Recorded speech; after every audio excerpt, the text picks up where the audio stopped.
안녕하십니까, 아라캐스트 윤성민입니다.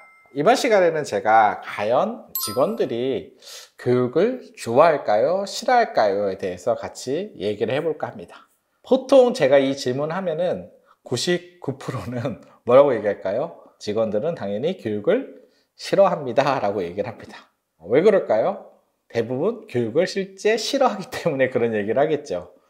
근데 이거는 우리가 한 번 더 깊게 들어갈 필요가 있어요. 최근에 제가 BSC 병원 비전 발표를 하면서 이제 부서장들이 발표하면서 BSC 보면 우리가 학습성장 관점이 있지 않습니까? 학습성장 관점을 하다 보니까 어쩔 수 없이 이런 프로세스나 고객이나 이런 거를 개선하려면 뭘 해야 되죠? 이제 에듀케이션이 이루어져야 돼요. 교육을 해야 되다 보니까 근데 또 발표하시면서 직원들이 교육을 싫어하는데 해야겠지요 이렇게 얘기를 하는 거예요. 그래서 제가 질문을 던진 거예요. 과연 직원들이 정말 교육을 싫어할까요? 그럼 제가 다시 질문을 바꿔봐서 질문을 드려봐요. 직원들은 병원에 왔는데 내가 이 병원에서 좋은 의료인으로 성장하는 거를 싫어할까요? 내가 일하는 직장이, 내가 일하는 병원이 좀 더 좋은 병원이 되는 걸 싫어할까요? 라는 질문을 던지면 대부분 사실 90도 99% 직원들이 어떨까요? 당연히 내가 일하는 직장이 병원이 성장하기를 원하고 내가 그 분야에서 잘 배우고 일을 잘 하기를 원합니다. 그렇다면은 그런 부분에 정확한 니즈에 맞춰서 Y를 잘 해결해 준다면은 직원들이 그 교육을 어떻게 받아들일까요? 당연히 중요하고 내가 해야 된다고 이해를 할 겁니다. 그런데 대부분 교육을 그런 방식으로 받아들이지 않는 이유는 무엇일까요? 싫어하는 이유는요. 일단 첫째, 우리가 교육을 자발적으로 제대로 교육을 해본 경험이 별로 없어요. 그쵸? 어릴 때부터 익숙하게 그냥 받는 교육이라든지 이런 걸 했지 자발적으로 내가 필요해서 배우고 학습하는 과정들이 익숙하진 않습니다. 그러다 보니까 교육에 대해서 긍정적일까요? 부정적일까요? 맞습니다. 대부분 교육에 대해서 부정적인 요소가 있습니다.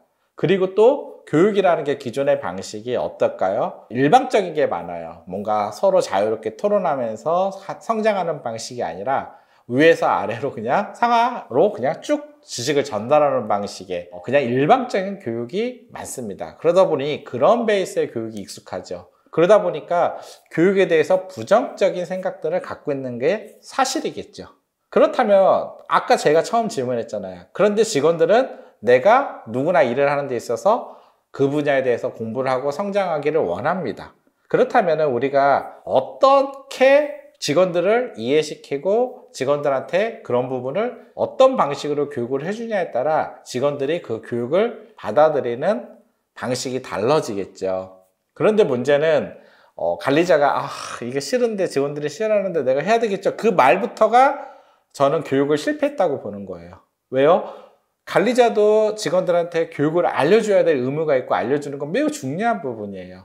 그런데 그거를 결정하는 순간부터 네거티브한 거죠. 이제 그러면은 받아들이는 직원들은 어떻게 받아들일까요?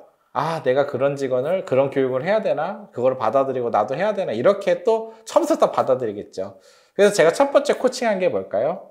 교육을 필요한 이유를 명확하게 얘기하고 나도 이런 부분을 전문성을 갖춰야 되니 나도 시간을 빼서 최선을 다해서 알려줄 테니 같이 한번 열심히 함께 배워봅시다 라고 자신감 있게 오퍼를 놓으면은 과연 몇 명의 직원들이 받아들일까요? 많은 직원들이 거기에 대해서는 받아들이겠죠.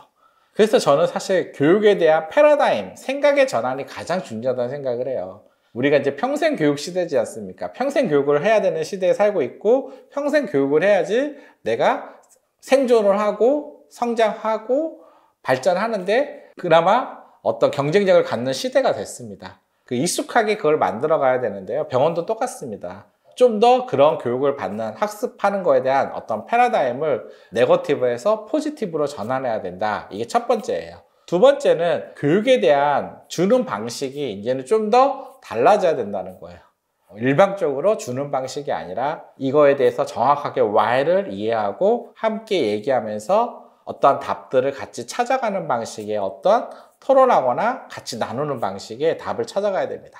제가 관리자 트레이닝을 하다 보면은 원장님들이 놀라는 게 많아요. 직원들도 똑같아요. 직원들이 생각보다 많은 생각을 갖고 있고 많은 의견을 내네요 라는 말이에요.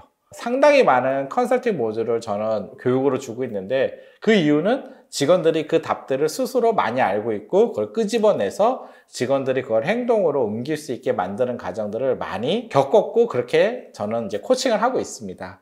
결국 그렇게 해야지만 액팅이 이루어지기 때문에 더 많은 그런 방식을 쓰고 있는데요. 그러다 보면은 이제 제가 항상 느끼는 게 직원들이 첫 번째 만날 때, 두 번째 만날 때, 세 번째 만날 때 점점 교육에 대해서 받아들이는 태도가 더 좋아진다는 거예요. 그 이유는 뭘까요? 아, 내가 생각했던 그런 교육이 아니었구나. 내가 또 이런 교육을 통해서 내 스스로가 엄청 성장하는구나. 그리고 내가 좀 더 좋은 대로 변화를 맞이하는구나. 이런 것들을 느껴가면서 좀 더 변화가는 모습을 많이 봅니다. 네, 직원들이 과연 교육을 싫어할까요? 제가 볼 때 싫어하지요. 싫어하지만 올바른 교육을 다시 알려준다면은 교육 받는 거에 대해서 그렇게까지 네거티브하지는 않습니다. 하지만 교육을 통해서 성장해야 되고 교육을 통해서 우리 병원이 발전해야 되는 것은 경영자로서 매우 중요한 일입니다. 그렇기 때문에 교육에 대한 인식을 어떻게 만들어주냐, 어떤 학습 조직을 만드느냐에 따라 그 조직의 성장과 발전이 결정되게 되어 있습니다. 오늘 강의를 들으신 원장님들이 또 교육하면은 뭐 강사가 와서 이런 교육이 아니라 매일 3분 뭐 한 가지씩을 아침에 시작하기 전에 나누더라도 이런 학습을 나누는 거에 대해서 좀 더 포지티브하게 같이 즐겁게 할 수 있는 교육을 시작해보면 좋을 것 같습니다. 직원들은 교육을 싫어하지 않게 만들 수가 있습니다. 그런 조직이 성장하는 조직이겠죠. 감사합니다.